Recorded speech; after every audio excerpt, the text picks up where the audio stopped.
what we are in is process measurement and instrumentation lecture series. So in that we have conducted 5 online lectures actually. Temperature measurement, pressure measurement, level measurement, and flow measurement. We have covered the related instruments, their principles, working principles, and their applications. Specifically, we discussed during the past weeks. Now, today is there are remaining instrumentation. Those are really helpful for process engineers in the process industry. So you have to at least have some idea about these instrumentation, other instrumentation also due to your nature of work in process industry. So the first thing is you should know is strain gauge. Strain gauge. What is a strain gauge? So this is really important concept, or I mean, you can say it's a device, but strain gauge is exactly not a specific measurement device or instrument. It's a kind of a supportive device that can be used to develop transducers and also the instrumentation. I mean, you can develop the instrumentation. An example would be this strain gauge can be used in pressure measurement. We learned about this, the membrane type pressure measurement devices like diaphragm type and bellows, and I hope you remember them. So these things you can use strain gauge with them as an example. You can use a strain gauge with diaphragm type pressure measurement device, and you can improve it to be a transducer itself. So it can be a sensor, because normally nowadays it's really important the concept of transmitter or transducer plus sensor. So both could be accommodated in one single unit using the strain gauges, because the principle in strain gauges is very simple. You all know by the name, it is strain gauge. You know about strain. Strain is the ratio between the change of the length compared to the initial length, right? So normally this elongation, you can call it as elongation, the change in length, if it is an elastic force, or otherwise if it is or otherwise you can say tensile force or something. Otherwise, if it is a compressive force or something, there will be a compaction of the material. So then anyway, there can be, due to these forces, there can be a change in length, right? So this change in length, you have learned this part in, even in advanced level classes, I hope, related to the properties of material. So this strain is a certain parameter that has a relationship with the electrical resistance of that material. An example would be, normally if you change the length, proportionate to that, directly proportional to that, there is a change in the electrical resistance, right? So this relationship you can use a specific, there should be a specific material that you have to use in this case, and that one when there is a force. So force can be applied due to pressure also, right? So a pressure impact also, there is a kind of a force applying on a certain area, or otherwise there can be a stress. Stress is also one mode of applying pressure. And I explained the difference between stress and pressure in a previous lecture. So I hope you will not confuse between stress and pressure. So whatever, if there is a force, and also due to the gravitational force, that is simply we can call it as weight, also there can be forces applying on a certain body. So these forces can change the length of this specific material that we use as a gauge. So when the strain changes of that material, we can have the relationship, like we can observe a difference in electrical resistance of that. So it could be simply a wire sometimes, so it can be a combination of several wires, or might be a specific material. So this specific part, so it's really a small piece of material actually. When the force applies, it elongates or it compacts. So this one is called strain gauge, right? So you can see in the picture that is available in this slide, the first slide. So you can see this one is normally the most, there are several types of strain gauges, but the most common one is foil type. Why it is mentioned as foil type? Because there is a kind of, you know about the foil. Foil is kind of a very thin material, right? Very thin. The thickness is really small. So it's kind of a specific material mounted on a certain piece of base. So this base normally could be a kind of that is used for, semiconductor devices. Normally, there are specific materials for that base also. And this foil is kind of a pattern.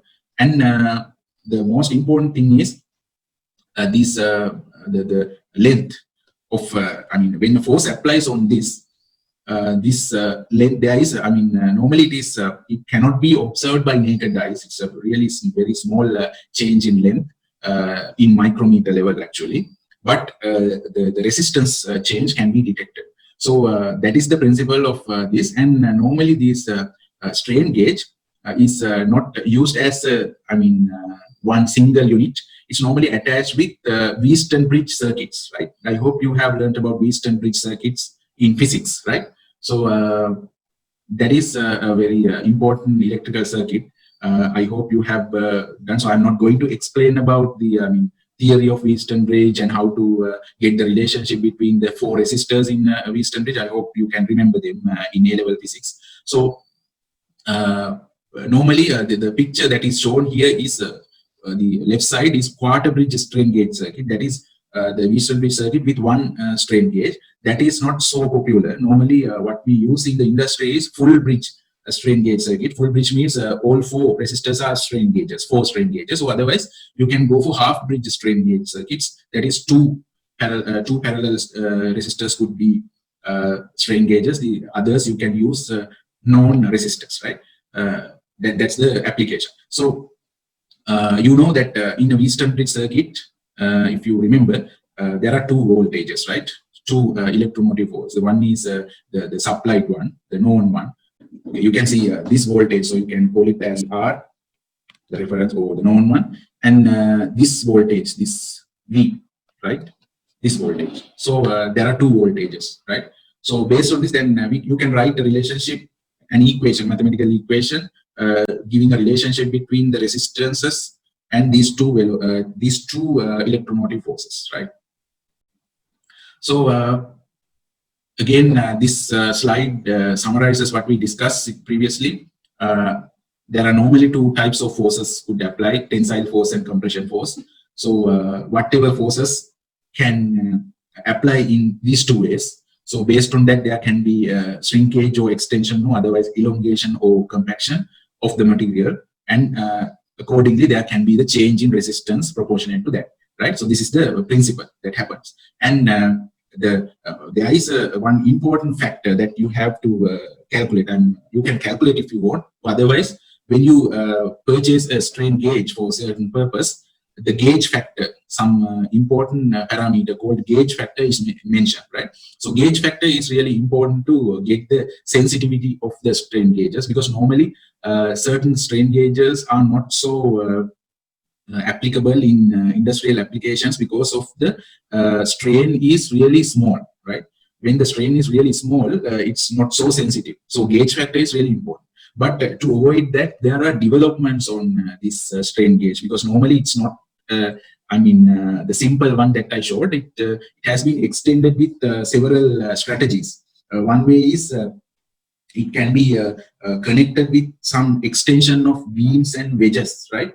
Where the displacement or the elongation or extension shrinkage, whatever the change in length, can be a larger value compared to the previous one. So there are some improvements happened through the past years on strain gauges, and now there are developed strain gauges that have higher gauge factors. Otherwise, the relationship between the resistance and the change of length is a higher value. So gauge factor should be a higher value. Then only your measurement will be so accurate by strain gauges and what. So as I told you, the most common type is foil type strain gauge, right? So it is sometimes called it, the strain gauge is normally what happens is, still we haven't discussed about the application of strain gauges. Normally what happens is strain gauges are bonded to a certain application, right? One application would be like we will discuss next about load cells, right?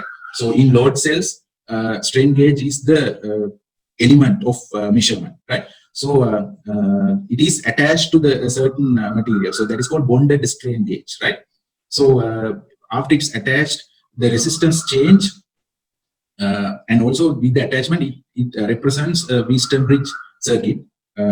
It's fixed accordingly. So what happens is, normally in Wheaton bridge circuit, the resistances are in balance, right? You know that the principle, Wheatstone bridge principle is there is a balance between the resistances. But when certain force applies, or a certain pressure applies, or stress or something applied, or otherwise a certain gravitational force applied on this strain gauge circuit, the Wheatstone bridge becomes unbalanced, and it will change the resistance, and all the electromotive forces and everything will be changed. So this change can be detected. So that's the thing happen. So most of the cases, this foil type is there.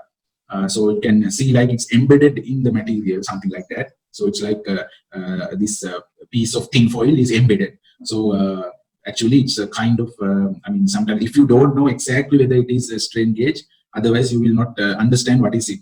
So it's really important to know and see them, and you have some. It's important to have some understanding when you go into the industry and work with them, so you can understand. Okay, the working principle here is coming from this way, right? So that's really important. So I previously explained that there can be major two strain gauge configurations, like full bridge and half bridge, and sometimes, I mean, rarely there can be quarter bridge also, but we we are not interested in that much.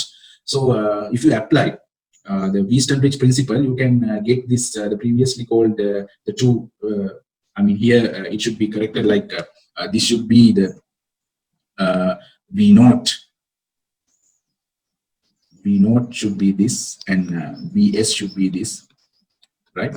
So if I explain you how it came, it's like this, right?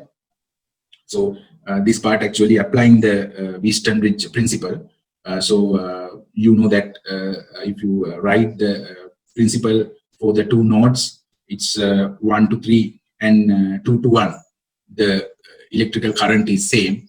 So if you write use that simple relationship, then you can write down the equations, and accordingly you can get that.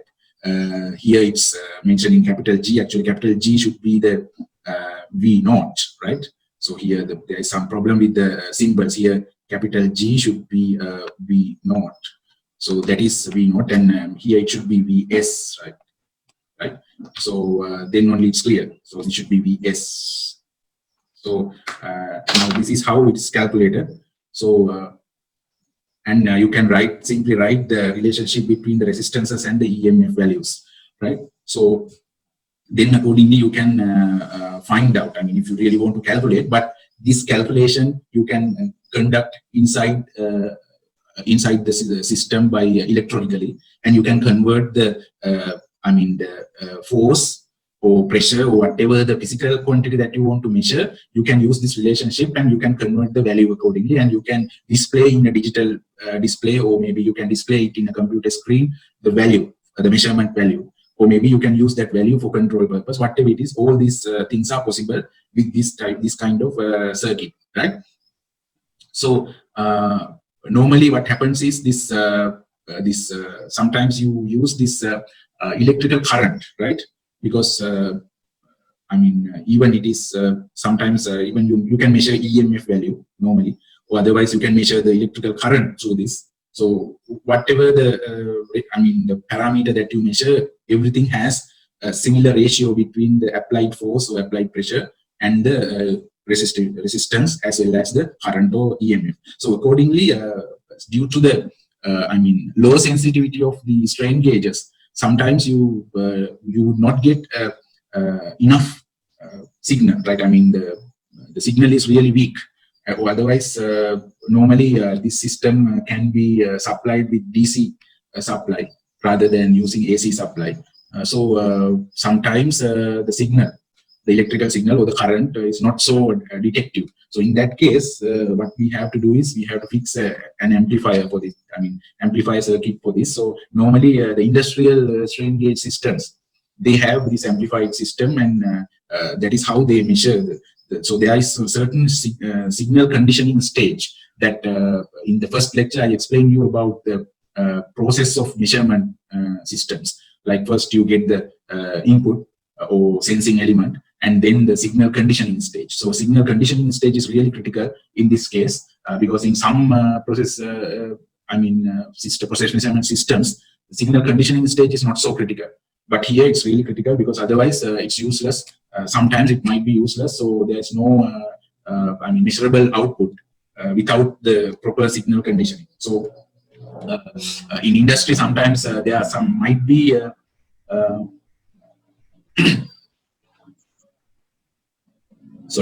there might be some malfunctioning of these strain gauge related equipment due to some error in the signal conditioning system. So by knowing that, you can at least guide the people to correct that or rectify that system, right? So the most important application of strain gauges as a process measurement instrument is this. Rather than one way is you can use it for pressure measurement devices, but the most applied application is strain gauge load cell, right? Strain gauge load cell. So what is a load cell actually? Load cell is, you can simply get by its name also the meaning. The load cell is nothing but the load measurement, right? So the weight measurement basically, right? Weight or any other load. So in industry there might be several loads. Sometimes it might be a weight measurement, or sometimes it might be a mass measurement, or maybe the capacity measurement or something in a tank or something like that. So we will discuss about the application next, but first we have to understand how a load cell is working, right? So every load cell has a strain gauge. So we discuss about a strain gauge principle, and every load cell in the industry, if you take, there is a strain gauge, at least one, or sometimes there might be many. So and also there are several types of load cells. So here what it's shown is it's normally named as octagonal cut proving frame, right? Octagonal cut proving frame. This something like a meat bone inside, right? That shape, right? So that is only one type of load cells. There are cylindrical blocks, or maybe kind of rectangular blocks, or might be a kind of a ring. So here you can see at the right hand bottom corner, you can see one is it's a cylindrical block actually. So like that, there are several shapes of load cells, but the working mode and the principle is same. There is one or several strain gauges, and when the load is applied on that unit, right, the strain gauge resistance is changed accordingly. You can measure the load. So there is a relationship with the load and the resistance change. So that's the simple use. But the way you fix it is really important to get the exact load cell measurement or the load measurement accurately and precisely, right?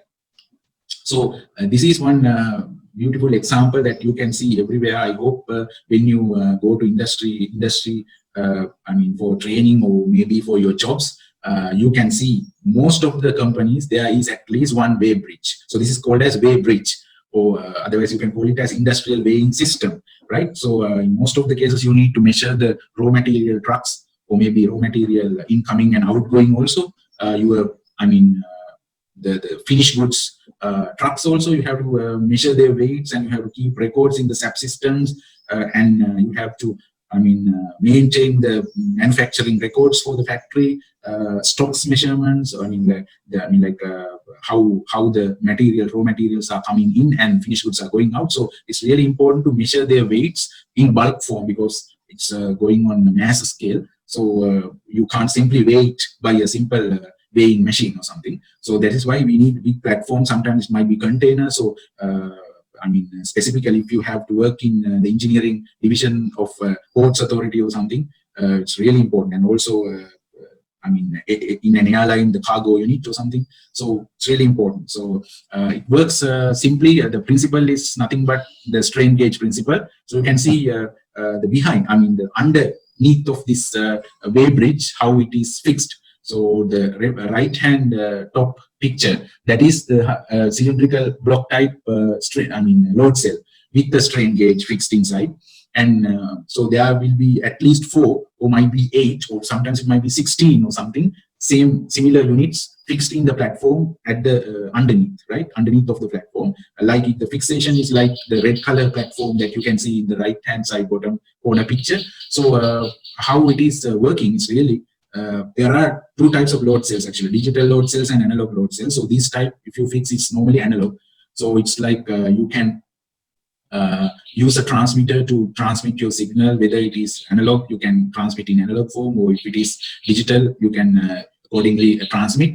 and there will be a certain system, with computerized system that works on a program that can detect the electronic signal, that is conditioned electronic signal given by the this wave bridge system, the load cells, and that signal will be converted to the values, and you can, inside the program, you can record. If you want, you can take the printouts of the current trucks, weights, and all the things, and you can get the signatures if you want to authorize something. So it's like that. So operation goes like that. So that's one example, industrial example, where the load cells and strain gauges are applied. So if you work in industry in the engineering division, specifically attached to the maintenance side, so there will be routine maintenance coming with this wave bridge frequently, and also time to time you have to calibrate it. Sometimes in normal case, if you are the process engineer or plant manager or something, you are working like that. Normally the wave bridge that is related to raw material, plant raw material, factory raw material side will be under your responsibility. So the calibration, you have to do routine calibration for this system. So those things you have to, you are the responsible officer in the company. So it might be you should know everything, other than people can fool you if you properly don't know the system, how it is working, right? So that is really important. So you have to learn about this, right? Then the other thing is, for process engineers, in a lot of processes, you have to measure the the material, raw material, after you store. Not only during the transportation period, after that, after you store in the material in silos, or sometimes it might be intermediate silo or intermediate vessel or something. Even you can, if you go to petroleum corporation, there's petroleum storage systems. I hope there must be this kind of systems attached, so you can real time you can measure the crude oil capacity. How much tonnage of the crude oil available right now, and the finished fuels like petrol, diesel, or something like that. How many liters, how many tons or liters available in each silo or each tank, like that. There is one case. So otherwise, if we turn into normal manufacturing industry, also this is there. So how you fix that? Similarly, similar to the wave bridge, when you have the, so I hope in equipment design part, I hope you learned about pressure vessel supports, right? Pressure vessel supports. So normally you have saddle supports, and you have other types of skirt supports, and many other types of supports. So normally, and also I hope you have learned about the anchor bolts, how to fix the anchor bolts into the ground and all things. So or if you didn't learn, might be next few lectures will be based on them, and you have to design the supports also for your individual design in the equipment design also. So in the supports, you can fix these load cells so that the loads of the vessel can be measured. So if normally the initial weight, the empty weight, you have to mark, and you can, in the program, in the computer, you can empty the vessel and mark the weight, and you can make it relative zero. So then you can get the real-time measurement. So might be this silo would be supplying the raw material to the process. So you can see at the end of the day, or might be at the afternoon, in the afternoon, what is the available capacity. So how far we can go this production, and when we should change over to the next type of production, next product, or something like that. Decision making also very easy when you have these kind of systems in the industry. So sometimes modern system, the old industries, sometimes they don't have these. They simply have the vessels. So as the new engineers, you can propose these kind of things. Or otherwise, sometimes if new tank is constructed under your supervision or something, so you can propose to have this, and you can have real-time load measurement, or weight measurement, or mass measurement for your process equipments. Even it's possible for any intermediate equipment, like a filtration equipment, or maybe evaporator, or maybe distillation column, whatever it is, a reactor is possible to apply. So that's really important to keep in mind. Sometimes you might improve the process, improve the measurement, instrumentation of the process using this, applying this kind of a system, right? So I hope the discussion about the load cells and strain gauges were useful as one type of other measurement devices. Then another important type of instrumentation device I would like to introduce you, that is tachometers, right? Normally this you should not understand tachometers as chemical and process engineers. You should not know A to Z of tachometers, because tachometer is an electrical equipment actually. Unless you are the electrical instrumentation engineer, it's enough for you if you know how it works, and if you know how to get the measurement from using that. Because most of the cases you might have to, as the process engineer, you might have to measure the rotational velocity, otherwise simply we call it as RPM. So RPM of available motors and available rotors, whatever the moving parts, blowers and everything. As the process engineer, you have to measure. Why it is important? Sometimes for measurement is important for maintenance work, but sometimes real-time process also you require. I would say one example, you can detect the major breakdowns beforehand by routine measurement of the RPM values of your agitators, rotors and all. So normally as the engineer, process engineer, this kind of a tachometer, so simply it looks like that. So and nowadays we have this remote type ones having infrared also, infrared facility also. So you can just without touching into the rotating the shaft or something, you can keep a distance and focus the IR beam, and you can measure also. That also works according to the same principle, like the IR transmitter and receiver will be there. So normally it's working with the DC supply. There are batteries sometimes, or maybe it can be rechargeable battery or something. So it simply works like there is a magnetic system inside.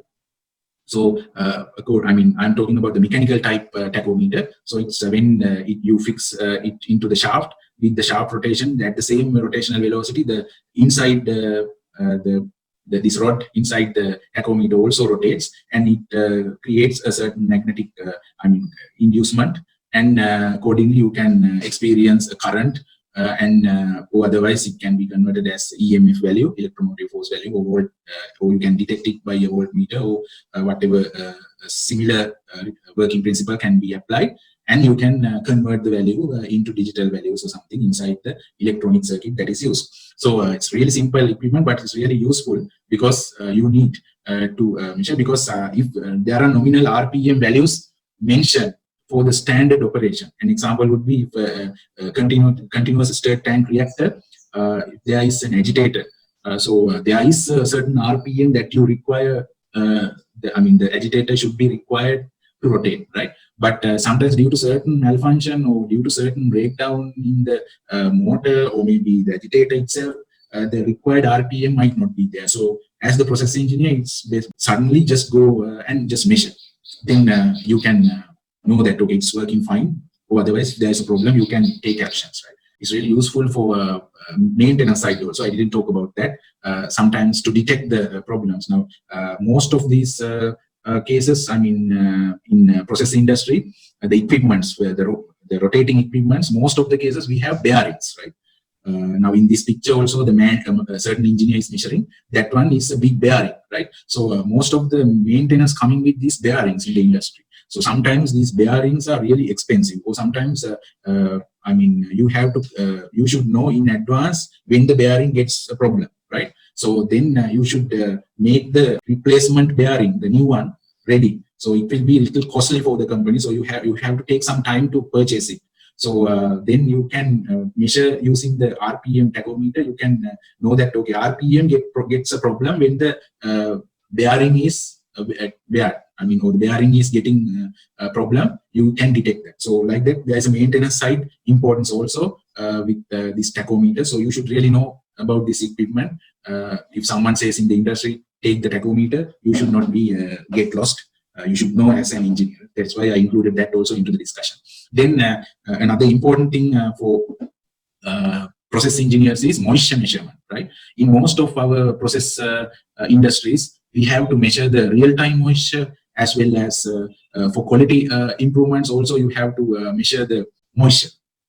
So one important example, you know, that sugar manufacturing process, right? You can see in this picture. So you have to measure, there must be a measurement of moisture, because the moisture content in bagasse, right? Because you know that in sugar industry, bagasse is used as the bagasse is a waste, or you can say byproduct also, but it's a waste really. That bagasse is used to supply the energy for the system, right? So the moisture content in the bagasse determines one thing, is the loss of your product, because moisture content in bagasse is high means there can be a certain sugar syrup still mixed with bagasse, so it's a loss for your product. The other thing is it's really difficult to combust bagasse inside the boiler if the moisture content is so high. So it's really important to measure the moisture of that before, while the process is running, before it is fed to the boiler. And the other thing is, in the finished goods also, in this case, the raw sugar, the moisture content of sugar is high means it's not at the good level quality of the product, right? Because there was such a problem in sugar industry 2 years ago, I think. There's a crystallizer at the end. So in that crystallizer, normally there is a certain moisture content that you have. The final raw sugar is the output from that crystallizer. So it was really wet. Now you can see that in our household also, if due to bad use of sugar normally we put sugar into a bottle, and sometimes we put a spoon with water into that and accumulate some moisture inside, then sugar gets really wet, and it's completely upset the quality of that sugar. So a similar thing happened due to certain reason, but later on they rectified. That was a problem with the crystallizer, but anyway, they detected the problem because they had to measure the moisture continuously, and there is a certain moisture content to be maintained for the quality of the product. So that's really important. Like that, it can be any other industry. If it might be a dairy industry like cheese manufacturing or something, also the moisture in the cheese, or maybe it might be again dairy if it is milk, like the fresh milk or something, again the moisture or the liquid content. So there are several types of instruments are used.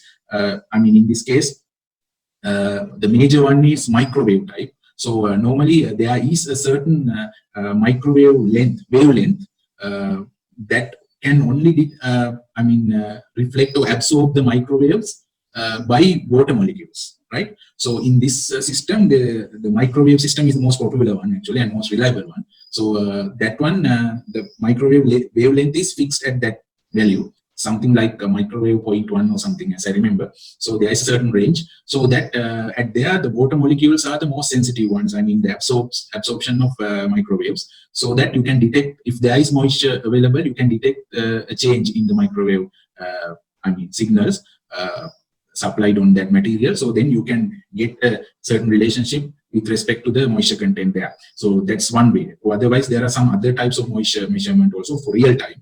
And you can see specifically another application is paper industry, because you have heard about the GSM value of paper, right? The GSM value of paper can be measured. You have to measure for quality purpose. That also you need moisture measurements real time if it is a mass scale paper production, right? Or otherwise, if it is a lab scale one, simply the lab scale. In most of the industries or laboratories, you can see this right-hand bottom corner type instrument that is a simple laboratory moisture analyzer. That is working principle is a little different actually. That what happens is there is a heater inside, electrical heater. So you apply the certain material that you want to know the moisture, and you heat up, and this also fixed with the inbuilt weighing scale. So accordingly, after you heat up, all the moisture is heated up, and the weight loss can be measured. So accordingly, you can, before you heat up, you measure the weight, and after heating up, you measure the weight, and the weight loss will, using the weight loss, you can calculate the moisture content, moisture percentage. That's the laboratory type use. So in industry also, an example would be if you go for soap factory, you need to measure the moisture content of soap when the soap is dried after spray dryer, right? So it's really important to measure the TFM value, total fatty matter inside the soap. It's a quality parameter. So it's really linked with quality. Also, this process measurement is really linked with quality side also. So it's really important for us. That one, you just take a sample from soap, dried soap, and you can use simply this simple moisture analyzer, and you get the weight loss, and you can calculate the total fatty matter based on the moisture content, right? So like that, there are many ways. And also, you might have to measure the moisture inside the tank, a silo or something. Then again, there might be other types of moisture measurement devices, right? Then another important thing is pH measurement. So pH is really important because I hope you know what is pH. Actually, pH is the hydrogen ion concentration in a solution, normally, simply if I say. So there is a certain formula for that also, how to, a logarithmic term of hydrogen ions. There is, the pH scale from 1 to 14. That scale can be taken by that equation. So that's the thing called pH. pH gives you an idea about what is the acidity, in fact, of a certain solution. So accordingly, you need to measure this in real industrial processes. Why? Sometimes you have to neutralize the material. So if it is acidic, it will be a problem for the product, for the consumers, or sometimes it will be a problem for the next operation. So before the next operation, you need to neutralize, or you might have to slightly make it basic, or slightly make it acidic, or so whatever it is. So you need to measure the pH and accordingly measure the conditions for the process. So one example here is, I don't know whether the picture is really clear. So this explains the sugar, cane sugar manufacturing process. At there you need to neutralize the sugar syrup, right? So neutralizing, otherwise you can call it as neutralizer unit, right? So there a series of lime addition is happening, right? Why you add lime? Lime is a basic material, so you can neutralize the acidic. So sometimes there is a acidic input in the pre-operations, so that input acids you have to neutralize. So whatever the requirement, you have to check each and every equipment. After each and every neutralization operation, you have to check the pH. Or it might be a reactor, you have to check the pH for the reaction, because sometimes pH is a certain direct factor for the reaction to be happen. So it's really important to have pH measurement devices in process measurement. So the most major type of pH measurement in industry is this something called glass electrode, right? This is called glass electrode pH meter, right? So it's nothing but a simple glass tube type, but inside there are two electrodes. One is the reference electrode, other one is the real measurement electrode, or otherwise internal electrode. So the reference electrode, you can see that in this picture, in this figure, there is a ceramic junction and there is a separate, tube type one. So that is, there is a buffer solution inside. That buffer solution is a standard solution that gives pH almost 0. So you can get the reference based on that. Or if buffer solution has a certain pH value, you can make it as the reference 0. Then based on that, there is a pH sensitive bulk membrane. So all these are glass, but there is a specific bulk membrane that that creates a certain, due to the acidity or due to the ions availability, there is a certain again there is a certain voltage produced between the electrodes, right? So that will directly proportional to the pH value, or otherwise the hydrogen ions, in fact. So hydrogen ions. So what really happens is it measures the hydrogen ions. So accordingly, if the hydrogen ions are there, there might be a certain voltage happen. So electrical inducement can happen between these two electrodes. So you can convert it to a pH measurement. So that's the working principle of that. And the most common one is this glass electrode. Nowadays, there are online pH monitoring is going on. Like people try to develop several pH meters using control side and programmable controllers also, like PLC and any other type of programmable controllers. So that's also fine, but still they are not developed for mass scale pH measurement in industry. Sometimes they are used in lab equipments and other small type pilot plants and other stuff, but still the glass electrode type pH meter dominates the standard pH meters that used in this in industry, right? So but there are some digital pH meters. So based on this, there are certain developments. So if you go for laboratory pH meter, it's simply you have the probe that again is simply this glass electrode. So you put the probe into the solution and you get the digital value. So that, of course, you can understand how it converts. It's again follows the same process measurement stages, and there are electronic equipments mixed with the working principle, and it converts the value to a digital number simply, right?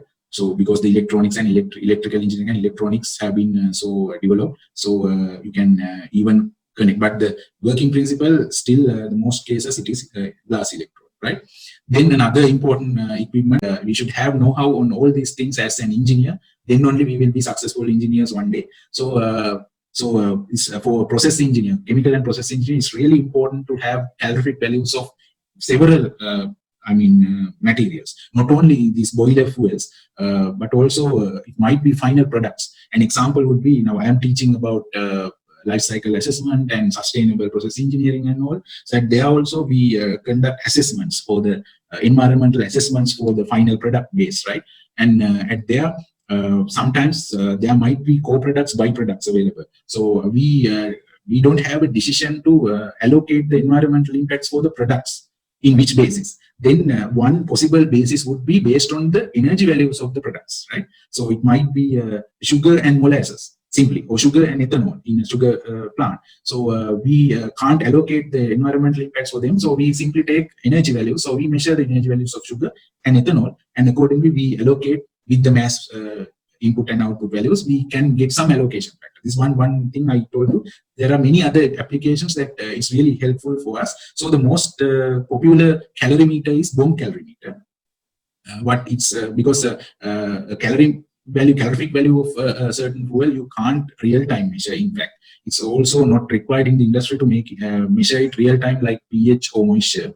That is why mostly in the lab you have to have a calorimeter. So all industries have labs, all factories have labs inside. So what it happens is, how it is measured is simple. There is a certain cell called bomb, right? Bomb is not that bomb. This is bomb means a small room, right? A small cell, right? So that is inside there is a place that you can keep the sample. If it is rice husk, you can put the sample there, the known amount. You can weigh it and put it there. Then what happens is there is an ignition box, so igniting can take place on that material. So you have to make sure that you can measure ignitable materials if based on the ignition box, right? If the ignition box is okay for any material, sometimes with high ignition things, the facilities, there are bomb calorimeters. So accordingly, you can combust the material inside the bomb, and the outside is nothing but the water bath. This water bath temperature will be changed due to the heat transfer. So it's nothing but a heat transfer calculation after you measure the temperature before the ignition and after the full combustion. So that simple operation is there. So I hope you can, after the university is open, you can go and see our home calorimeter also if you have some time. So this is that. So there are many other types of calorimeters, but the most available one in labs is this type. Sometimes the others are also derivations of this, right? So that is it. And that is how to measure the calorific value, the energy value of materials, right? Then simply you can call it as calorific value. That is even useful for this energy auditing purposes also, energy calculations that you learn under energy efficiency and conservation subject. Sometimes you need to calculate the combustion calculations, and there you need the calorific value. So it's really important in that case also. And that's the end of today's lecture. Have a nice day and stay safe.